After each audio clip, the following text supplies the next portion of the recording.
Hi നമസ്കാരം. Module 3-ലെ NCERT chapters ഏതൊക്കെയാണ് എന്നുള്ളതാണ് നമ്മൾ ഇന്നത്തെ ഈ വീഡിയോയിൽ ഡിസ്കസ് ചെയ്യാൻ പോകുന്നത്. HSA ഫിസിക്കൽ സയൻസിൻ്റെ കഴിഞ്ഞ 2 വീഡിയോകളിലായിട്ട് HSA ഫിസിക്കൽ സയൻസിൻ്റെ മൊഡ്യൂൾ 1-ലും മൊഡ്യൂൾ 2-ലും ഫോക്കസ് ചെയ്ത് പഠിക്കേണ്ട NCERT ചാപ്റ്ററുകൾ ഏതൊക്കെയാണ് എന്ന് നമ്മൾ വിശദമായിട്ട് പറഞ്ഞിട്ടുണ്ടായിരുന്നു. മൊഡ്യൂൾ 3-ലേക്ക് വരുമ്പോൾ അവിടെ നമ്മൾ ആദ്യം മൊഡ്യൂൾ 3-യുടെ സിലബസിനെ ഒന്ന് പരിശോധിക്കണം. ഇപ്പോൾ ലൈറ്റുമായിട്ട് ബന്ധപ്പെട്ടിട്ടുള്ള ഏരിയയാണ് സിലബസിലെ ആദ്യ ഭാഗത്ത് കൊടുത്തിട്ടുള്ളത്. Refraction, dispersion, interference, diffraction, scattering, polarisation, fibre optics. പിന്നീട് laser, basic ideas of spectroscopy 2 ടോപ്പിക്കുകൾ അതിനോട് അസോസിയേറ്റ് ചെയ്തിട്ട് ഡിഗ്രി ലെവലിലേക്ക് ഉയരുന്ന ടോപ്പിക്കുകളും ഓൾഡ് സിലബസിൽ കൊടുത്തിട്ടുണ്ട്. ഈ കാര്യങ്ങൾ എവിടെയാണ് നമ്മളുടെ ടെക്സ്റ്റ് ബുക്കിലുള്ളതെന്ന് അറിയാമോ? +2-ൻ്റെ 2ാമത്തെ ടെക്സ്റ്റ് ബുക്കിൽ ചാപ്റ്റർ 9, ഇപ്പോഴത്തെ ലേറ്റസ്റ്റ് ടെക്സ്റ്റ് ബുക്കിലാണെങ്കിൽ ചാപ്റ്റർ 9ാമത്തെ ചാപ്റ്റർ നമ്പറാണ് ray optics and optical instruments. പഴയ ടെക്സ്റ്റ് ബുക്കിൽ ചാപ്റ്റർ 10 ആയിരുന്നു തോന്നുന്നു. അവിടെ ray optics and optical instruments ആണ് അവിടെ ആദ്യ ഭാഗത്ത് റിഫ്രാക്ഷനും റിഫ്ലക്ഷനും കാര്യങ്ങളും എല്ലാം വരുന്ന ഒരു ഏരിയ എന്ന് പറയുന്നത്. ഒപ്റ്റിക്കൽ ഇൻസ്ട്രുമെൻറ്റ്സും ടോട്ടൽ ഇൻറ്റേർണൽ റിഫ്ലക്ഷൻ വരെയുള്ള കാര്യങ്ങളൊക്കെ അവിടെ ഉണ്ട്. അത് ആ ഭാഗത്ത് കംപ്ലീറ്റ് ആയി പോകുന്നുണ്ട്. പിന്നെ ചെറിയ ക്ലാസ്സുകളിലും നമ്മൾ NCERT ടെക്സ്റ്റ് ബുക്കുകളിലും ഇത് പഠിക്കുന്നുണ്ട്. അതേപോലെ തന്നെ നമുക്ക് വേവ് ഒപ്റ്റിക്സിൻ്റെ ഭാഗമായിട്ടുള്ള പ്രധാനപ്പെട്ട കാര്യങ്ങൾ റിഫ്രാക്ഷൻ റിഫ്ലക്ഷനൊക്കെ ആയിട്ട് ബന്ധപ്പെട്ടുകൊണ്ടുള്ള ബേസിക്സ്, ഡിഫ്രാക്ഷൻ, പോളറൈസേഷൻ തുടങ്ങിയ കാര്യങ്ങളൊക്കെ 2ാമത്തെ ചാപ്റ്റർ 10 എന്ന് പറയുന്നത് വേവ് ഒപ്റ്റിക്സ് എന്ന് പറയുന്ന ചാപ്റ്ററാണ്. +2-ൻ്റെ 2ാമത്തെ ടെക്സ്റ്റ് ബുക്കിലെ 2ാമത്തെ ചാപ്റ്റർ. അത് വേവ് ഒപ്റ്റിക്സ് എന്ന് പറയുന്ന ചാപ്റ്ററാണ്. ചുരുക്കി പറഞ്ഞാൽ റേ ഒപ്റ്റിക്സും വേവ് ഒപ്റ്റിക്സും 2 ചാപ്റ്ററുകൾ +2-ലെ ആ ചാപ്റ്ററുകൾ അത്യാവശ്യം കാര്യങ്ങളെല്ലാം നന്നായിട്ടൊന്ന് മനസ്സിലാക്കിയിരിക്കുന്നത് ഇമ്പോർട്ടൻ്റ് ആണ്. പിന്നെ പോളറൈസേഷനിൽ മാലൂസ് ലോ അങ്ങനത്തെ കാര്യങ്ങളെല്ലാം അതിനകത്ത് വരുന്നുണ്ട്. ടോട്ടൽ ഇൻ്റേർണൽ റിഫ്ലക്ഷൻ്റെ ഭാഗമായിട്ടാണ് ഫൈബർ ഒപ്റ്റിക്സ് വന്നിട്ടുള്ളത്.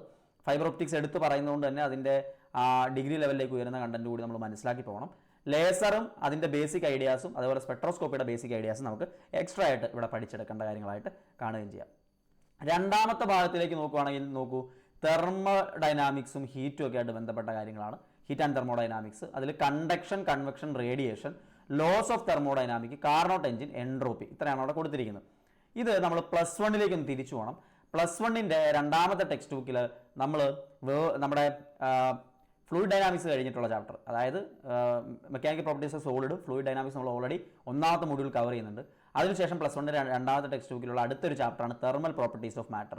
അവിടെ നോക്കിയാൽ നിങ്ങൾക്ക് കാണാൻ പറ്റും ഹീറ്റ് ട്രാൻസ്ഫറും കാര്യങ്ങളൊക്കെ, ടെമ്പറേച്ചർ, അതിൻ്റെ മെഷർമെൻറ്റ് കാര്യങ്ങൾ, thermal expansion, specific capacity, calorimetry, change of States, heat transfer. ആ 10.9 ഇല്ല, ഹീറ്റ് ട്രാൻസ്ഫർ ആണ് ഇവിടെ സിലബസിൽ എടുത്ത് പറഞ്ഞിരിക്കുന്ന. Conduction, convection, radiation, heat and thermodynamics എന്നൊരു ടൈറ്റിലൂടെ കൊടുത്തിരിക്കുന്നതുകൊണ്ട് തീർച്ചയായിട്ടും ആ ആദ്യ ഭാഗത്തെ കാര്യങ്ങളെല്ലാം നമ്മൾ പഠിക്കണം. ആ ചാപ്റ്റർ ഫുള്ളായിട്ട് തന്നെ നമ്മൾ പഠിക്കണം എന്നുള്ളതാണ്. അതുപോലെ തെർമോഡൈനാമിക്സിലെ ലോസും കാർനോട്ട് എഞ്ചിനും എൻട്രോപ്പിയും അതും നിങ്ങൾക്ക് 11ാമത്തെ ചാപ്റ്ററായിട്ട് അവിടെ കാണാം. തെർമോഡൈനാമിക്സ്, അതായത് +1-ൻ്റെ 2ാമത്തെ ടെക്സ്റ്റ് ബുക്കിലെ തെർമോഡൈനാമിക്സ് എന്ന് പറയുന്ന ചാപ്റ്ററിനകത്ത് 0th law, first law, second law, അതിൻ്റെ അസോസിയേറ്റ് ചെയ്തിട്ടുള്ള ടേംസും കാര്യങ്ങളെല്ലാം അവിടെ വരുന്നുണ്ട്. പിന്നെ തെർമോഡൈനാമിക് പ്രോസസ്സ് ഉണ്ട്, കാർനോട്ട് എഞ്ചിനും കാര്യങ്ങളെല്ലാം അവിടെ വരുന്നുണ്ട്. അവിടെ എൻട്രോപ്പി എന്ന് പറയുന്ന ആ ഒരു ടോപ്പിക്ക് നമുക്ക് ഡിഗ്രി ലെവലിലേക്ക് ഉയരുന്ന ടോപ്പിക്കായിട്ട് കാണാൻ പറ്റും. ഇനി statistical distribution, ensemble, phase space, Maxwell Boltzmann statistics, ഇത്രയും ടോപ്പിക്ക് ഡിഗ്രി ലെവലിലുള്ള കണ്ടന്റാണ്. Statistical distribution, ensemble, phase space, Maxwell Boltzmann statistics എന്നുള്ളത് ഡിഗ്രി ലെവലിലേക്ക് വരും. അത് +1-ൻ്റെ ടെക്സ്റ്റ് ബുക്കുകളിലൊന്നും നമ്മൾ പഠിക്കുന്നില്ല. ഇനി കൈനറ്റിക് തിയറി ഓഫ് ഗ്യാസ് എന്ന് പറയുന്ന ഒരു ചാപ്റ്റർ കൂടി +1-നകത്ത് ഉണ്ട്. അത് കെമിസ്ട്രിയുടെ ഭാഗമായിട്ടൊക്കെ ഉൾക്കൊള്ളിച്ചിട്ടുണ്ട് എന്ന് നമുക്ക് കാണാനായിട്ട് സാധിക്കും. ഇതാണ് മൊഡ്യൂൾ 3. അപ്പോൾ +2-ലെ 2 ചാപ്റ്ററുകൾ, പ്രധാനപ്പെട്ട 2 ചാപ്റ്ററുകളും, +1-ലെ പ്രധാനപ്പെട്ട 2 ചാപ്റ്ററുകളും, പിന്നെ ഡിഗ്രിയിലെ കുറച്ച് കണ്ടന്റുകളും ഉൾപ്പെടുന്നതാണ് മൊഡ്യൂൾ 3 എന്നുള്ളത് മനസ്സിലാക്കാൻ പറ്റും. ഈ ചാപ്റ്ററുകളെ നന്നായിട്ടൊന്ന് കവർ ചെയ്യാൻ പറ്റുവാണെങ്കിൽ നിങ്ങൾക്ക് മൊഡ്യൂൾ 3 കംപ്ലീറ്റ് ചെയ്യാൻ പറ്റും.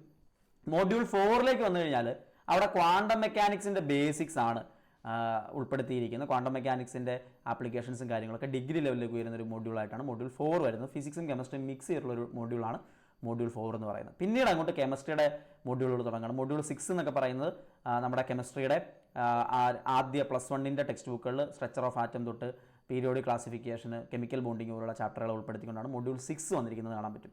പിന്നെ കാർബണിക് കെമിസ്ട്രി അല്ലെങ്കിൽ നമ്മുടെ ഓർഗാനിക് കെമിസ്ട്രി ഉൾപ്പെടുത്തിക്കൊണ്ടുള്ള അടുത്ത ചാപ്റ്ററുകളിലേക്ക് വരുമ്പോൾ നമുക്ക് കാണാൻ പറ്റും. അപ്പോൾ നല്ല രീതിയിൽ അതൊന്ന് പ്രിപ്പയർ ചെയ്ത് കഴിഞ്ഞാൽ നിങ്ങൾക്ക് ടെക്സ്റ്റ് ബുക്കുകളിലൂടെ തന്നെ, NCERT ടെക്സ്റ്റ് ബുക്കുകളിലൂടെ തന്നെ ഇതിനെ കവർ ചെയ്യാൻ പറ്റും.